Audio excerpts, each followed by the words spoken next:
Good afternoon and welcome to the December 15th, 2021 meeting of the Salina Parks and Rec Advisory Board. It requests confirmation from city staff that proper notice is provided for this meeting. It has. Thank you. We'll do a roll call, starting with Matt. Matt Smith. Bruce Richardson. Gabe Grant. Denny Walgren. Brad Dix. Thank you. Moving on, Citizens Forum. Anyone who wants to speak before the board today? Not seeing any approval of the agenda. Is there a motion? All motion we approve the agenda. Thanks, in a second. I'll second it. Thank you. Motion in a second. Any further discussion? All those in favor say aye. Aye. Any opposed? Motion carries 5-0. On to approval of the prior meeting minutes from Wednesday, November 17th, 2021, provided in your packet and by email prior to the meeting. I motion we approve the minutes as posted. Thanks, in a second. Thank you. Any further discussion? All those in favor, please say aye. Aye. Any opposed? Motion carries 5-0.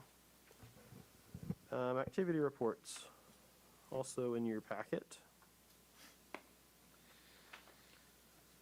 Questions or comments from the group here, or comments from city staff? Sir. Just wanted to mention that, November, things start transitioning from outdoors to indoors.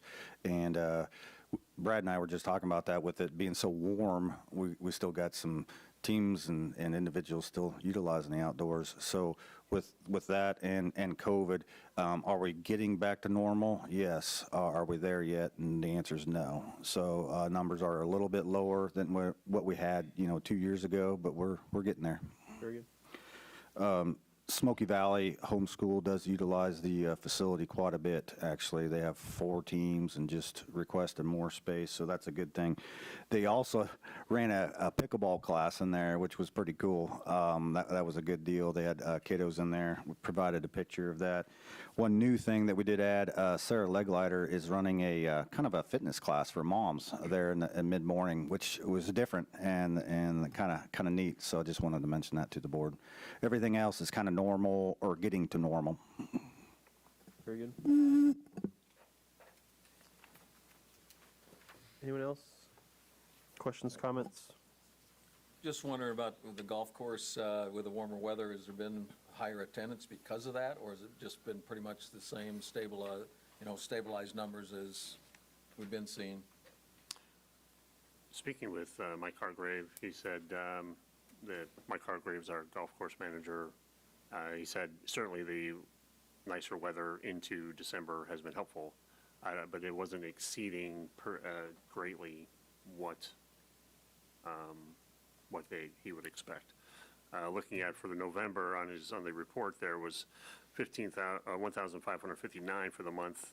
Their average was 1,600. So, A little less.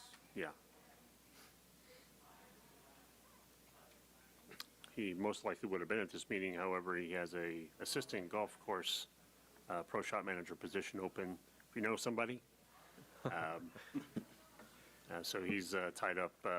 Just him and part-time staff running the desk 7 days a week. So he's a little tied up right now, especially with the nice weather. I'm not sure about today per se, but he has been busy at the golf course since the weather has been holding.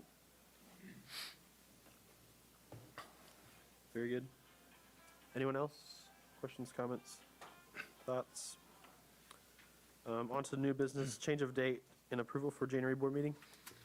Yes, thank you. We need to move the January meeting. Normally, we're on the third Wednesday of the month. We'd like to ask the board to move that meeting to January 12th. 2 reasons. One is we have a kind of a deadline coming up for our tennis group. The tennis group wants to come before you as soon as possible. We try to get a January 5th date for this meeting. However, this room is occupied on January 5th. So January 12th is the best we can do. Their bids have come back as of tomorrow. We'll be back tomorrow for the construction of the courts, tennis courts at the old Kenwood pool. they would like to get before you as soon as possible. So as part of that presentation would be some of those proposals and some of the alternates they had identified, and also naming rights. Naming rights is the one that's time sensitive. So the naming rights, so they have a naming rights initiative going on, and the next step of that naming initiative is for you, the advisory board for Parks and Recreation, to review that naming initiative and then hopefully approve. So, and then secondly, for that January 12th date, several of us are out of town. January 19th, we have our annual conference in Manhattan, so we may or may not be available. So what I felt was what would be best to handle this would be for the board to discuss it and make a motion to change that date.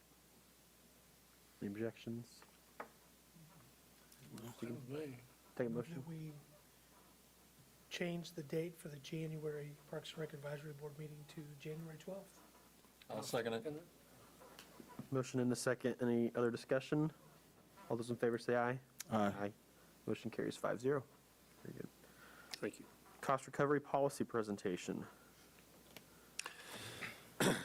We were trying to get this on the big screen, however, it seemed like we're having some technological failures from our projector, but it is in your packet.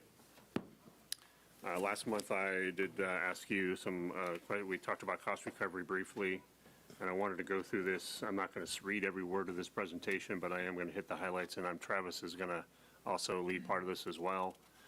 This is a cost recovery policy. Was that 2000, do you remember what year that was? I didn't have it as part of this proposal. That was adopted, Yeah, 13, 2013, I thank think. you. The resolution here, I thought it was. Thank you. January. I appreciate that. 2013, City Commission approved a cost recovery policy for Parks and Recreation. It allows the City Commission to better understand the philosophy behind the pricing of programs for Parks and Rec. Presents a service template to be used to determine levels of costs, and kind of give us guidelines about pricing for programs and facilities. Some of the recommendations of the program were to determine a cost recovery target of 5 different targets, review prices annually, which is part of the process we're doing now with you, and adjust fees. Typically, fees would not increase more than 10% in 1 year. Part of any new program would be that we establish a cost recovery goal, where it fits in that range. Make sure we have a scholarship program. Important definitions to note, and these definitions are from National Recreation Park Association. A direct cost is a cost associated with that program, and it can be exclusively attributed to the program or assigned to a specific service or program. Indirect costs would be, are not generally part of the user's direct experience of that program or that facility. Costs may be somewhat constant or fixed. Utilities would be an example. Facility costs would be an example. Maintenance of vehicles would be an example. Anything you want to add to that, Trav? No. Okay. Enterprise fund, the golf course is an enterprise fund, for example. The full cost of doing business plus the debt service capital improvements are included in the financial reports. And lastly, cost recovery. Cost recovery basically is a percentage of revenues versus expenses. And the cost recovery pyramid, it's, if you want to jump to the pyramid, these are the different ranges of programs that we kind of identify all of our programs being. And I'm going to rely on Travis here to give me more examples, because but a large community benefit, which would be at the base, special events, would be a 0% cost recovery. We have no expectation of revenue. for a special event, for a community special event, Halloween, Christmas party, Easter egg hunt, things like that. July- That would be a 0% cost recovery. July 4th, those special events like that. Highly individual benefits, I believe Travis has some of those. Go ahead. Yeah, baseball camps, softball camps, those specific programs, hey, we're doing a specific thing. It's highly individual. Those are 100% or above programs that we do run. And the next 5 pages kind of go into some of the examples of what a community benefit is, a community/individual benefit. I don't want to read all this to you, so I just want to make sure you're aware that it's there and you can read it on your own. Number 3, individual community event, community benefit, sorry. Number 4, highly individual benefit, or a individual benefit.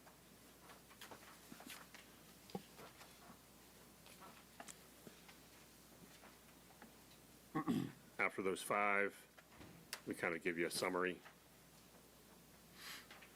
of what are some of the examples of programs we have that are in those categories.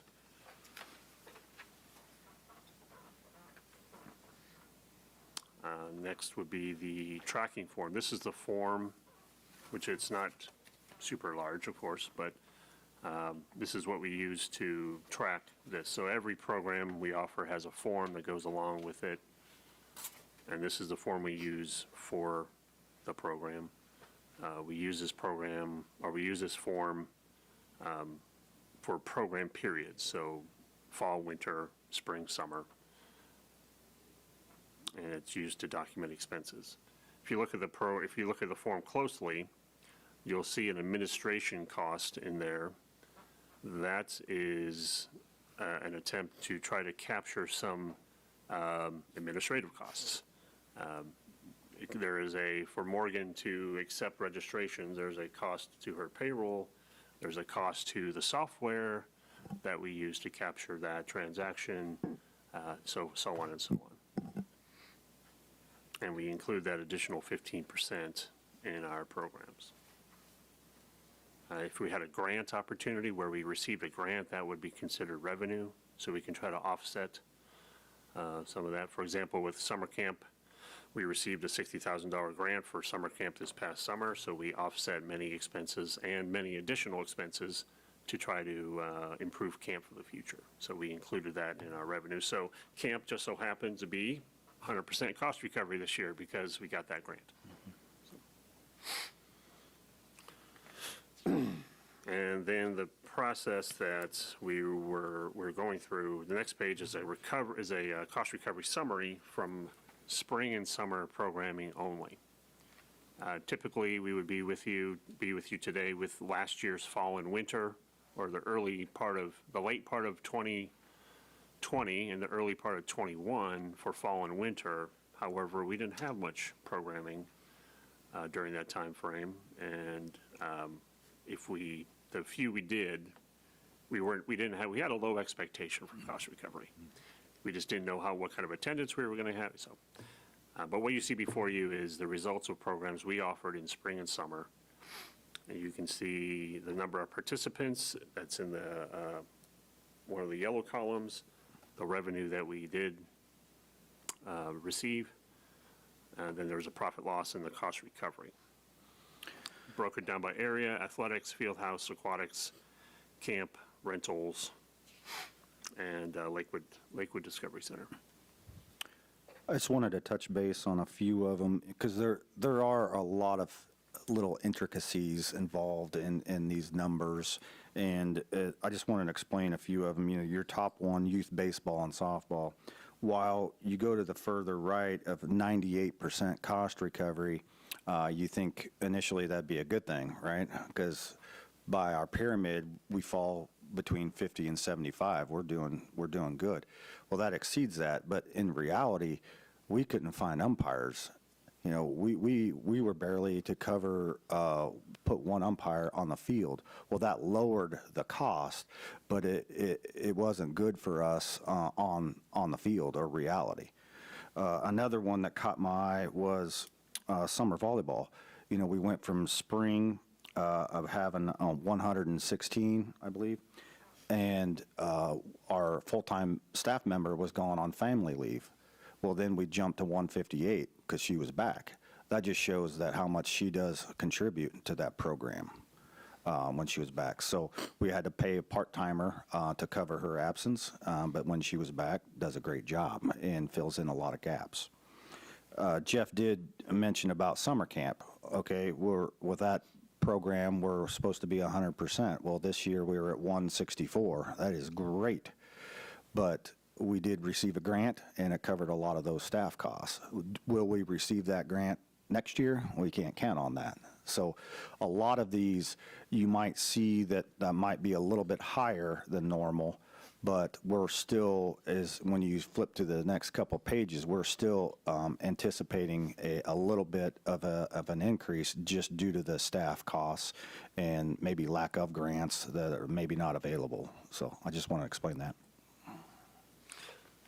Before we go on, I want to backtrack a little bit. I forgot one point about that form. The administrative costs also kind of try to incorporate the cost of that supervisor, who might be a full-time individual, try to capture that individual's cost too. Just wanted to add that. At this point, are there any questions about, we did a pretty, 10-minute overview of the cost recovery policy. Are there any questions that we can answer regarding the policy, regarding how we capture the data, how we do whatever you have questions about? Questions? I believe so. Okay. So the next few pages are broken down by different program areas, and if you have, and the supervisor for that program is actually available here. I have some of these are my responsibility and some are others, but wanted to make sure you look through those. There's a few items we do need to discuss, and I can take this, or Andrea can take this for aquatics, about the increase above 10%. Yes. A lot of the reason for the increase above 10% is the fact that our current day pass fees are just a couple of dollars, and we don't want to deal with quarters, because when you're dealing with that many people, having $100 of quarters on hand isn't very fun. So we are proposing raising the just day pass fees by $1. So for youth, that's from $4 to $5, adults 6 to 7, and seniors 3 to 4. And this actually, if you look at other water parks in Kansas, this actually puts us closer to what other people are paying to go to those water parks. We've always been one of the least cost water parks, but because of those proposed fees, then of course the fees for the memberships go up as well, more than that 10%, which is why we agreed on 20% to make it fair, because of how much just the day pass cost went up. Also, I would like to add to that, if Andrew doesn't mind, would be to also account for the difficulties we have in recruiting certified lifeguards. Yes. The idea would be to use the additional revenue from the day pass sales and membership sales to fund directly the increase of wage for lifeguards. Also, right now, every year we receive in a separate maintenance fund about $65,000 a year to maintain Kenwood Cove. The math that Andrea and I put together was it should be about $100,000 a year, and what we're putting aside every year to maintain the water park. So it can be not a 20-year water park, it can be a 40-year water park. And every year it gets worse. Sorry, I almost said worse and worse, but that's not true.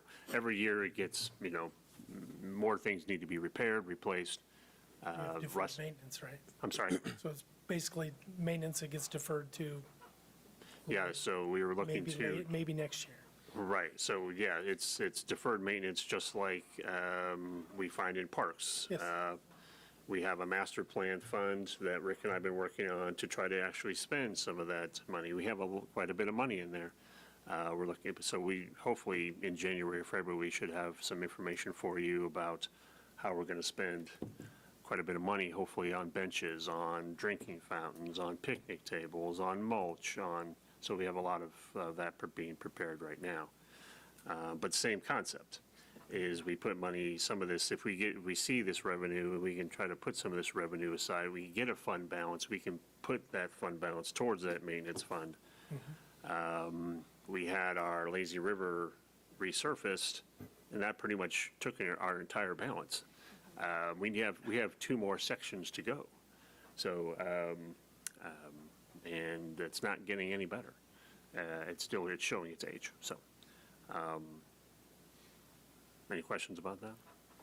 Yeah, I have a question. As far as cost recovery for Kenwood Cove, is there a specific number? I'm not showing it in the packet. These were program only. Okay. Cost recoveries, and cost recovery is typically program only.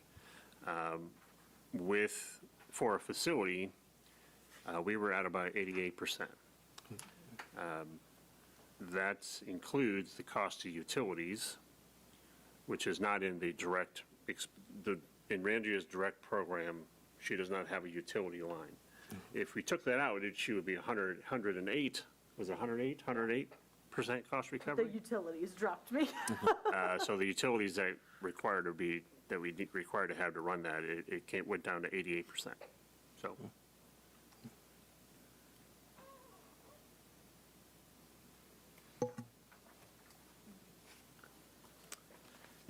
It all makes sense to me. So are you needing anything?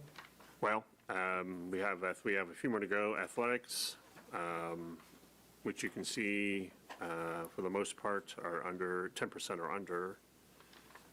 We have day camp, which we were at 100, and when we had the camp in 2019, we were at $110 for camp per person per week. We had camp this year, and we reduced it back to 100. We want to put it back up to where it was. Facility rentals, which we have 2 facilities that we rent out to the community. You can see those percentages are higher than the 10%. We did some analysis of what we actually cost us to clean them and maintain them, and to reflect those expenses, we really need to be at $22 per hour for a rental for Friendship and Carver Center, and we really need to be at $15 for all shelter houses. Every shelter house rental gets cleaned prior to, by Rick's staff, and $15 might not actually be enough. But that was an average for shelter houses. So that you'll quickly see that's above 10%. And that's what we propose to be at. And that is just capturing our true expenses. Well, not true expenses, but direct expenses for maintaining those shelters and rentals and facility rentals. Field house.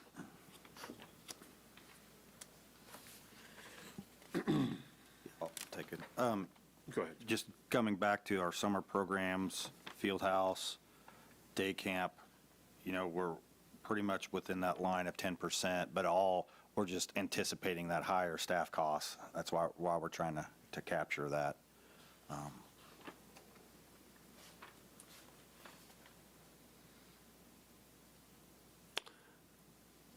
And then Lakewood programming. And we included the program that we did not offer as of yet because of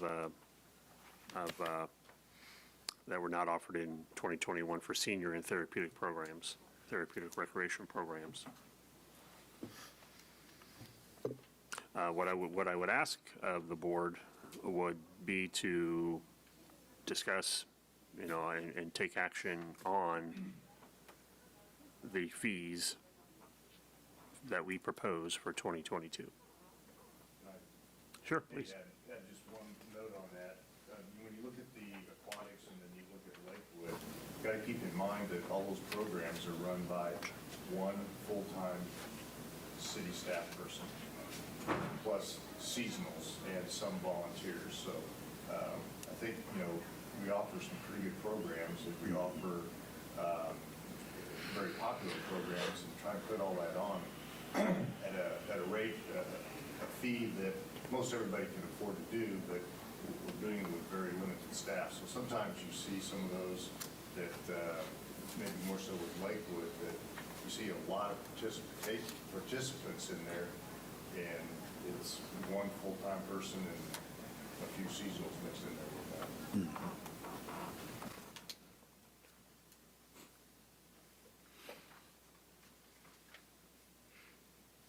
And the last page,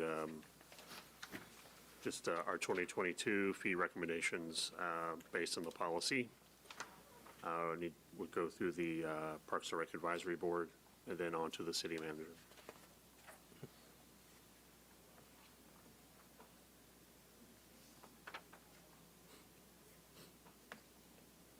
Do you have an idea on Kenwood Cove between day pass and membership, like what your daily attendance?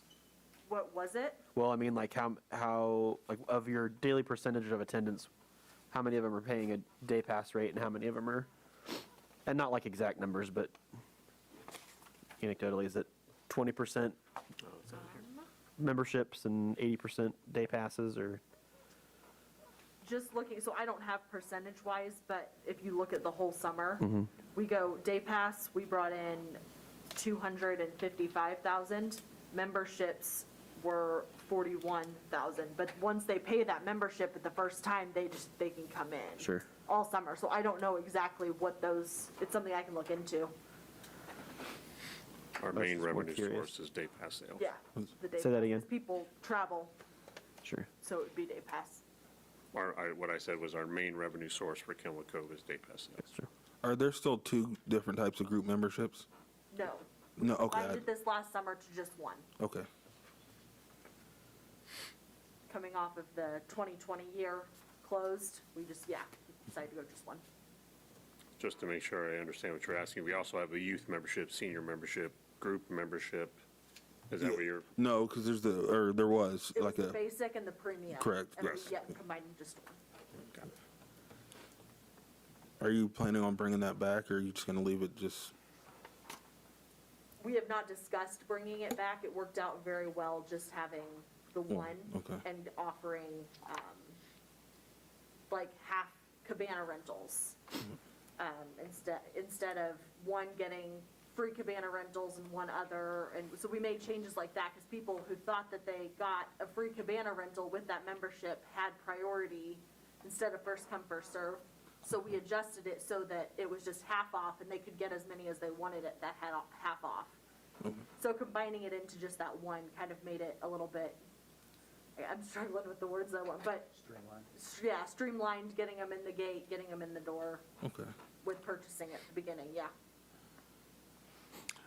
I think my early conversations with Andrea, when she first started through COVID year, that even though we gave those additional benefits of the premium package, they were rarely used.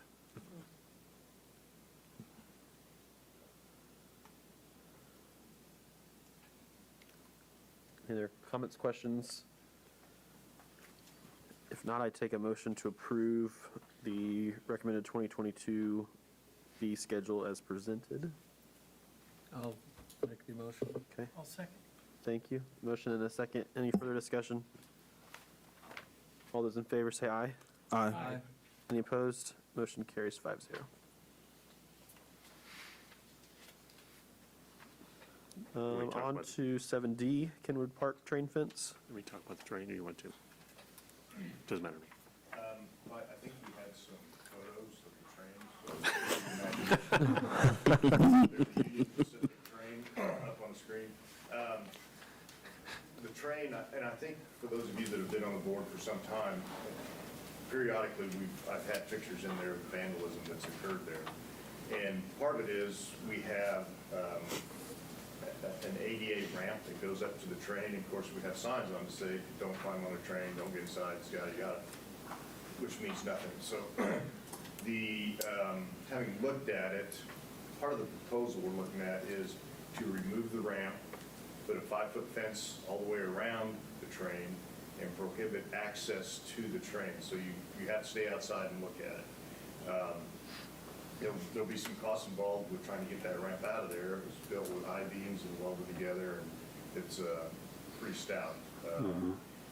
And then we're looking at a cost somewhere between $11,000 and $15,000 to put a fence around that train. So I guess we just need to get some input from the board on what they think. One thing that I will be pursuing, Jeff and I talked to city manager about it, is to possibly sell the train. There are people out there that would purchase it for one of two reasons, either to rehab it, restore it, or to just sell it for scrap iron. And the cost of moving and transporting would be on whoever purchases it. So I'm going to try and get some information just to see if there's anybody out there that's interested. I'm on the board of directors for the Old Mill Complex in Winsmore in the Heritage Square, and we think we have a buyer for that train that's there. So there is a possibility. And we're not saying that we're definitely going to go that route. We're going to have to try and get some public input as well, just to see what the flavor of the day is, if people think it's necessary to have it and they want it, or is it just a big iron albatross that sits out there and gets vandalized on a weekly basis. So we'll probably bring some more of that information to you all, just to kind of get your ideas and thoughts and input on it. How much do you think it costs a year to, just in vandalism? Any ideas? Most of the vandalism that occurs is all spray paint, graffiti.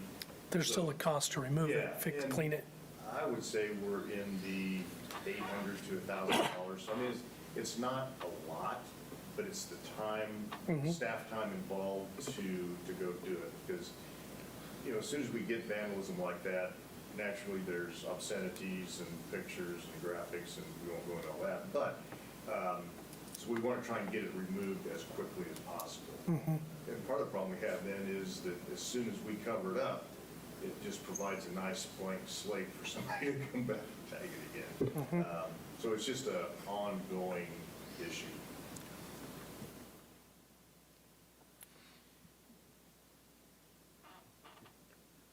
Would you call it the #1 site for graffiti in town?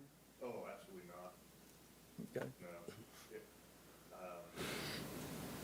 Eric Stein Stage gets vandalized frequently, even with the cameras up there. It still gets vandalized. Our shelters, the concrete slabs under the shelters, on the ceilings, those get hit. The playground up at, I think it was in another packet, but the playground up at Brooklyn Family Recreation Area, it's got those nice big concrete slabs that go around, and it's a perfect place to go and have huge pictures of various things. So it's spread all over. It really varies. PD does a pretty good job. As soon as we find it, depending on the level of vandalism, we give them a call. They do a police report on it. And actually, we don't have cameras everywhere, so we can't really identify who's doing it. We got, again, we gave pictures, but at Kenwood, the restroom there, we know who did it. We got them, but it was 2 or 3 girls that went in with hammers and broke the toilets and sinks and just shattered them. So it goes in spurts. We get into the winter, they're not, vandals aren't out in the parks quite as much, and we get back in the spring and summer, and it'll ramp up a bit.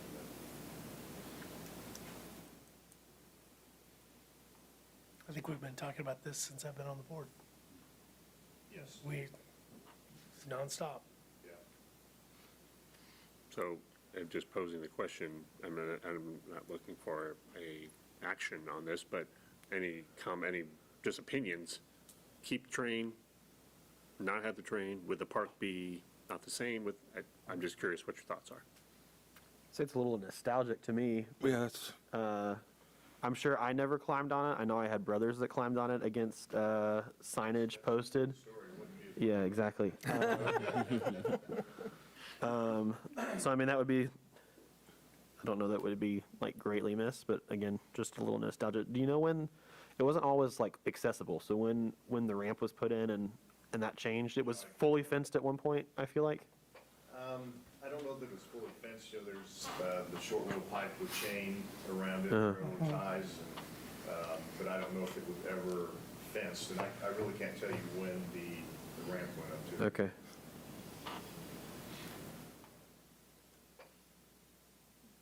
Tiffany with Visits Lana, I can tell you that there's been some magazines that have used it. Kansas Pregame used it for a cover.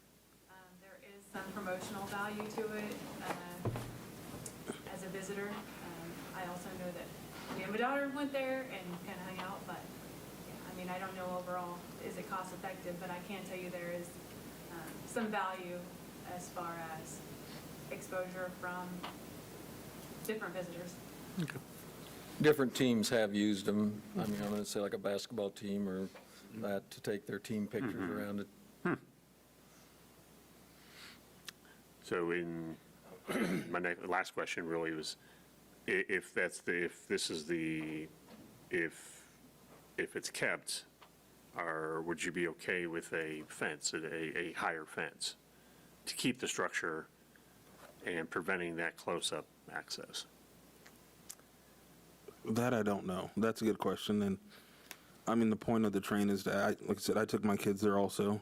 The point would be to take children there and let them climb all over it or whatever. But just to look at it, I don't know if it serves an actual purpose. Okay. And a 5-foot-high fence, is it really going to keep someone who wants to vandalize it from vandalizing it? It doesn't. It just gives them, now we can say, hey, you're not supposed to be in there. Right, right. I think part of it too is, since we do provide access and you can get inside the train, and then that provides a little more access to the rest of it. From the risk management standpoint of it, if people fall off the thing, who's responsible? Because we provided an access up to it, then who's responsible from there on? That's a fair point. I don't know what my dad would have said if I fell off. There's a sign that says don't climb on the train. We got sign pollution the way it is now. That sign's absolutely. So I guess, like Jeff said, we're just kind of looking for a little direction, what your guys' thoughts are, what should we pursue, should we not pursue? I mean, I'm ambivalent about the train itself. It has some memory, but to be honest, if it was gone in a year, I would probably forget. However, I think that would be up to the community itself as to whether or not it should be kept. But then if it's kept, we have to do something about the issue. Yeah, and part of it too, the city manager tasked me with trying to find somebody that can paint it. And just so if the decision's made to keep it, then we need it to look good. I contacted a few people, and there's not a lot of people around that go out and paint old trains. And there's a certain time of year you need to do it, and there's definitely a certain type of paint that has to be used. Then once you paint that, then you got to find the correct decals to put back on it. So, you know, it just keeps adding to the cost. When it's, to me anyway, it really serves no function other than, yeah, the nostalgia part of it I get. But other than that, it really doesn't serve a function other than sit in the park and take up space. Right. Would something replace it, or would that just be open? My guess is, we haven't really discussed that, but I would guess we just turn it into grass and mow it. Okay. Do you have an idea on the cost of moving it? The cost of moving it would be borne on whoever purchases it. So, I don't know what the going rate for trains are right now, but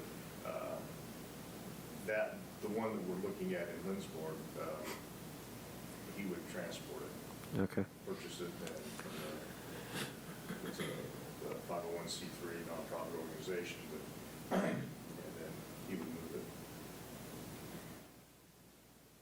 it. And you did bring up a good point about the liability issue. If someone does get hurt on it or something happens, has anything like that ever happened? Not since I've been on board. Okay. Nothing has been reported to us anyway. Okay.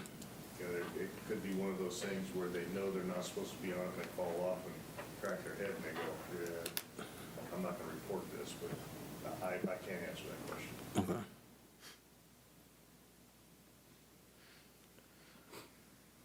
Because I'd be open to hearing about anything, I guess. So It was just more getting your feedback. And I think we've accomplished that. okay. Nothing under old business, general announcements.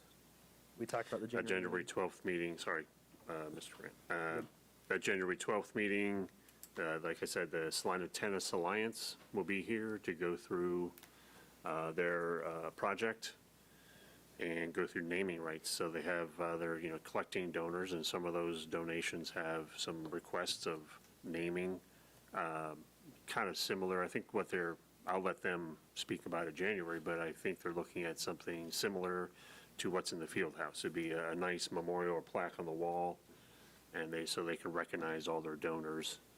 They may have some court naming that might happen. So they're working through that, and January 12th is their time to come before you. And every year, we have advisory board training, and so I need to do that with you.